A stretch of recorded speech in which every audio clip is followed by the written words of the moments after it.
Olá, seja bem-vindo a este projeto chamado Católicos Voltem para Casa. Em alguns minutos eu pretendo, com você, dissertar sobre um argumento, sobre um assunto que é de grande interesse para quem crê e para quem não crê, para quem é católico e para quem não é católico.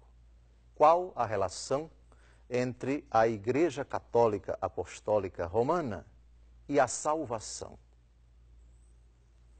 Esse argumento tem muita relevância porque não poucas pessoas sustentam a seguinte tese: eu aceito Jesus Cristo, mas não aceito a Igreja Católica.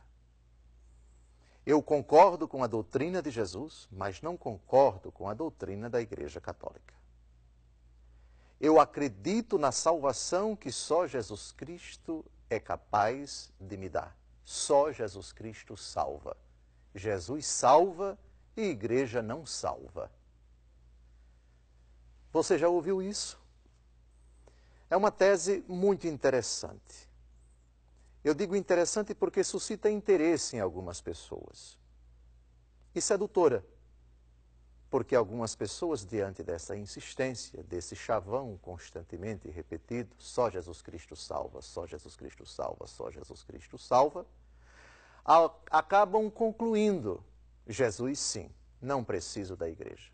Igreja é algo perfeitamente secundário, descartável, acessório, quando muito é interessante. Vou lá quando eu quiser. Eu posso me dar ao luxo de dizer: rezo em casa, procuro Jesus sozinho, etc, etc. Pois bem, é preciso frequentar a igreja para se salvar? Qual a relação que existe entre Jesus Cristo e igreja? Pode alguém se salvar sem a igreja? E essas questões suscitam outras. É possível que alguém se salve sem nunca ter ouvido falar de Jesus Cristo? E alguém conhecendo Jesus Cristo e sabendo que a igreja foi instituída por ele, pode conseguir a salvação? A questão da salvação fora da Igreja Católica Apostólica Romana, ela é possível? Penso que essa introdução talvez desperte o interesse de você que acabou de acessar o nosso portal e está vendo esse primeiro de alguns vídeos que nós oferecemos para você, para a sua família, para os seus amigos. E queria convidá-lo com uma mente aberta no sentido positivo, que você se dispusesse comigo a procurar na Palavra de Deus respostas para essas questões. Para nós compreendermos o valor de uma pessoa, a importância de uma pessoa, o lugar de uma pessoa na nossa vida, o seu valor, o seu preço, é muito importante que nós a conheçamos. No seu presente, mas também no seu passado. Alguém, antes de decidir namorar com outra pessoa, ou noivar com ela, ou casar com ela, é conveniente não apenas conhecê-la, mas procurar saber um pouco do seu passado, da sua origem. O mesmo se aplica à igreja. Os argumentos que nós expusemos, nós trataremos de todos eles um pouco mais à frente.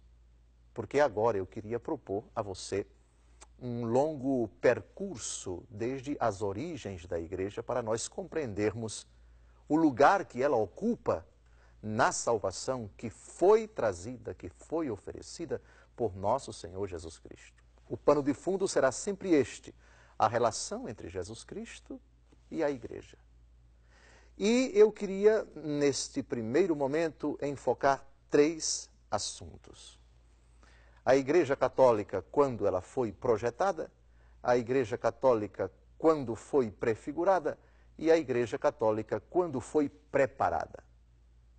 Projeto, prefiguração e preparação.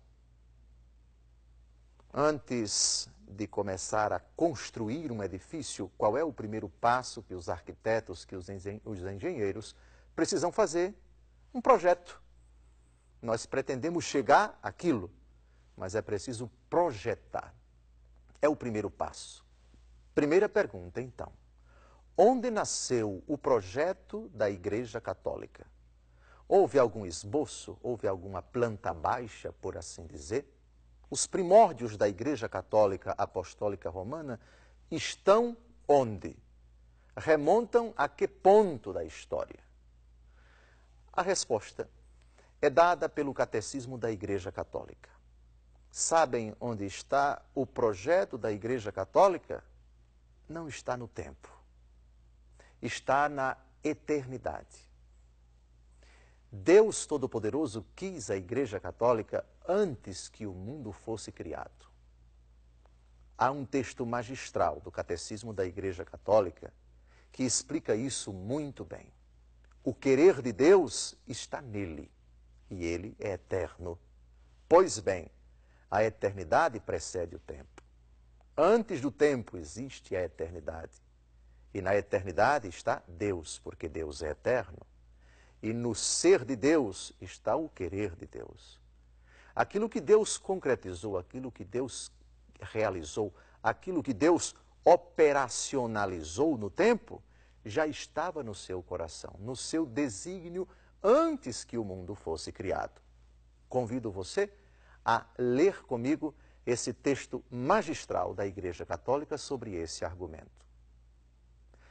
O Eterno Pai, que pelo libérrimo e insondável desígnio da sua sabedoria e bondade, criou o universo, decidiu elevar os homens à participação da vida divina, para a qual todos convida em seu Filho. E aos que creem em Cristo, decidiu convocá-los na Santa Igreja. Esta família de Deus constituiu-se e realizou-se gradualmente ao longo das etapas da história humana, segundo as disposições do Pai. De fato, a Igreja prefigurada já desde o princípio do mundo e admiravelmente preparada na história do povo de Israel e na antiga aliança, foi constituída no fim dos tempos e manifestada pela efusão do Espírito Santo e será gloriosamente consumada no fim dos séculos. Catecismo da Igreja Católica, número 759. Esse texto trata de alguns argumentos muito importantes para a nossa fé, para o assunto em questão, para a relação entre Igreja Católica e salvação. Por que Deus cria? Qual a razão de Deus ter criado todas as coisas visíveis e invisíveis? A razão é uma só. Deus criou as coisas visíveis e invisíveis para que as criaturas pudessem conhecê-lo, amá-lo, adorá-lo, glorificá-lo, servi-lo e participar da sua vida. Ora, se Deus cria com a finalidade de salvar, ele já tem uma intenção. Santo Tomás de Aquino diz que a finalidade é a primeira na ordem da intenção. E a criação é a última na ordem da execução. Primeiro, Deus tenciona. Deus tem uma intenção, um projeto, um plano. É a primeira coisa. Tudo começa com uma intenção, com um motivo. Quero salvar a criação. Criá-la-ei para que ela me conheça, para que ela me sirva, para que ela me adore, para que ela me proclame, me glorifique e possa participar da minha vida. Quero criar para salvar. Quero criar para que a criação participe da minha vida. O único motivo é o amor. Deus cria por amor em vista da salvação. E a salvação, ela é o ato supremo de amor dessa criação, de tudo aquilo que Deus criou. Pois bem, então, Na ordem da execução, temos primeiro o ato criador de Deus, narrado pelo livro do Gênesis. Deus cria as coisas invisíveis, as coisas visíveis, a última criatura. Ele decide que seja feita, que seja criada a sua imagem e semelhança, façamos o homem a nossa imagem e semelhança, constitui toda a criação, dota toda a criação com leis. A criação tem uma ordem, não é uma desordem aquilo que Deus criou. Tudo está regido, tudo está sob os auspícios da providência divina.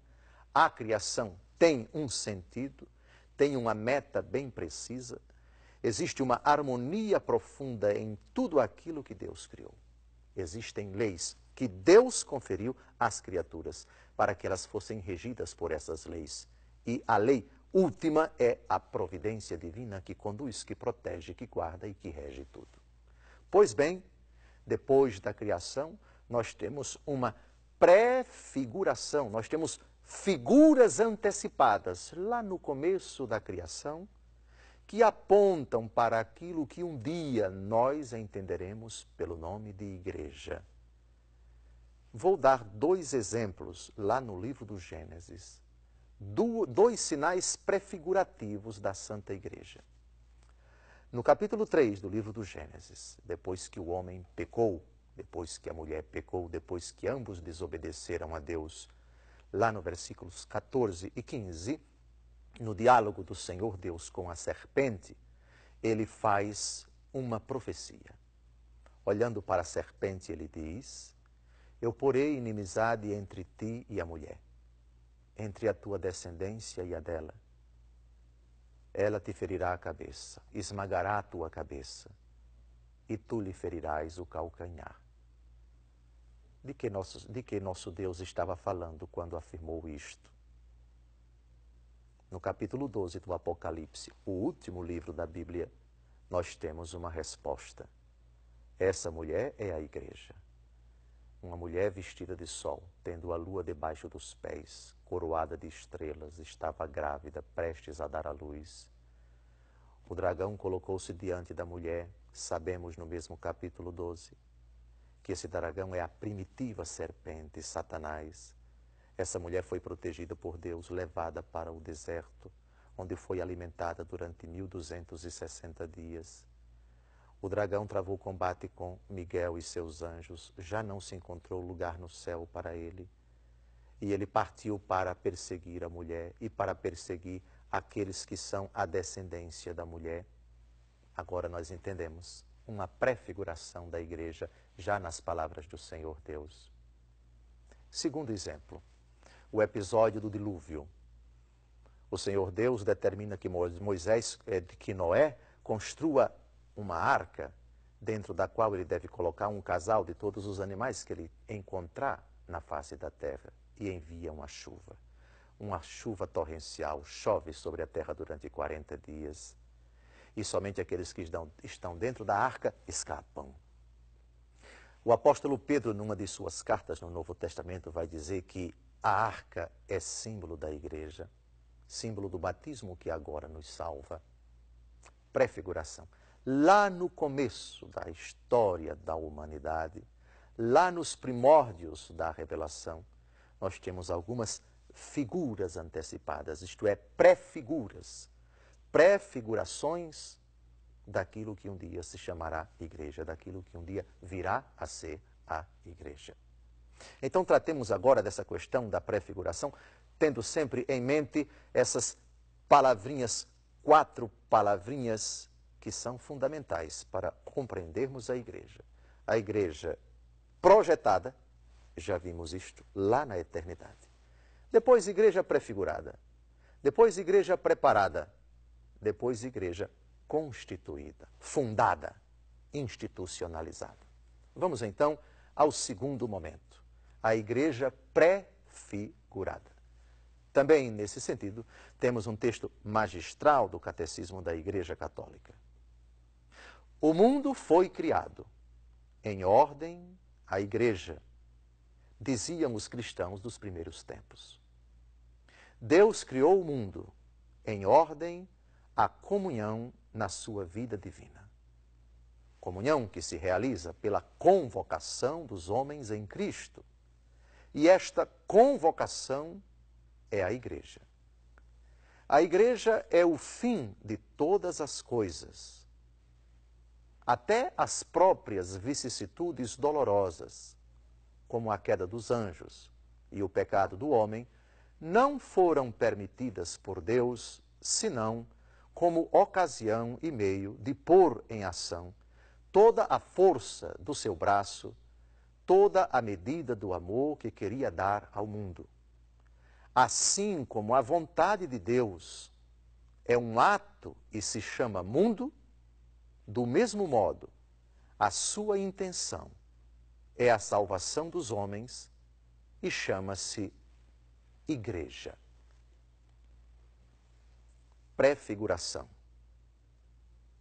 Deus quis a igreja. E isso não se encontra no tempo. Já afirmamos, encontra-se na eternidade. Deus projetou, sonhou, por assim dizer, com a igreja. Desejou-a. É no projeto de Deus que está a origem da igreja.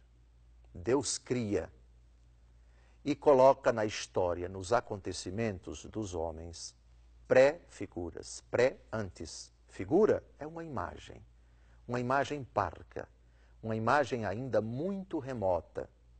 E Deus vai preparando a humanidade para concretizar aquele sonho, aquele desejo, aquele projeto que já estava no seu coração, no íntimo do seu ser, antes que o mundo fosse criado.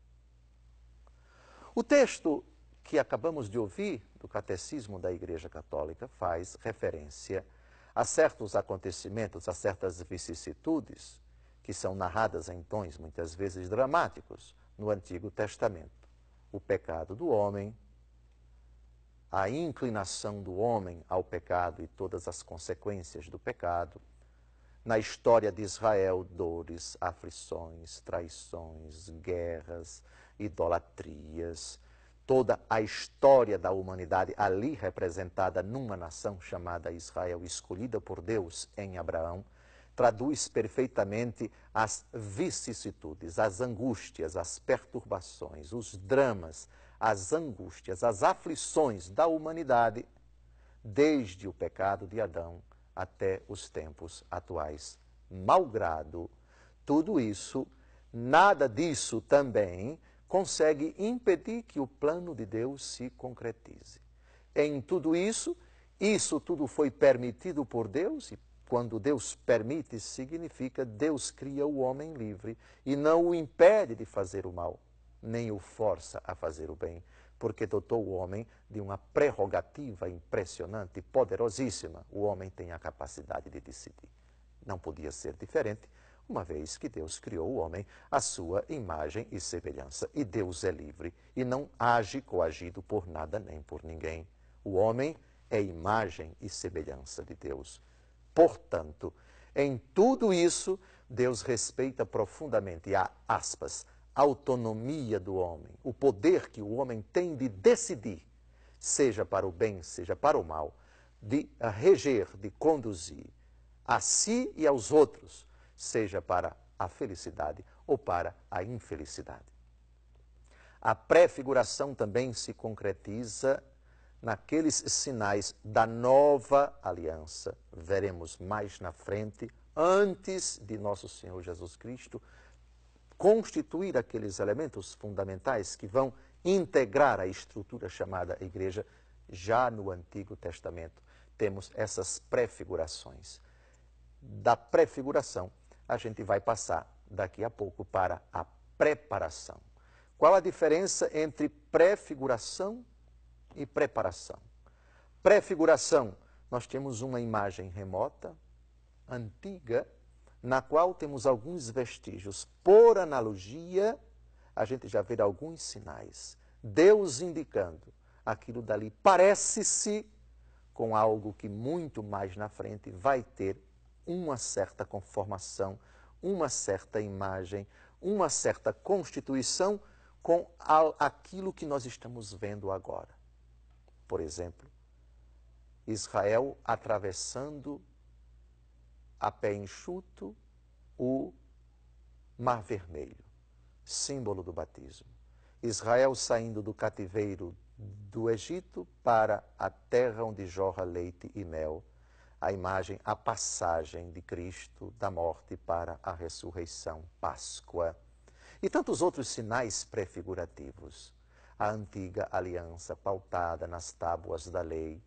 Lembra isso, aquilo que nosso Senhor Jesus Cristo diz: eu vos dou um novo mandamento, amai-vos uns aos outros como eu vos amei. No Antigo Testamento temos o cordeiro imolado, que é comido no dia de Páscoa. Isso é prefiguração do Cristo, o Cordeiro de Deus que tira o pecado do mundo. Na Antiga Aliança nós temos o culto, no qual o sacerdote oferece um animal irracional e derrama o seu sangue como vítima de expiação dos pecados do povo. Isso é prefiguração do Cordeiro de Deus que tira o pecado do mundo, que vai derramar o seu sangue, o Filho de Deus, na cruz, etc. No próximo bloco, no próximo vídeo, eu convido você a fazer essa aventura de, à luz do Antigo Testamento, enfocar, tratar desse assunto, a igreja preparada.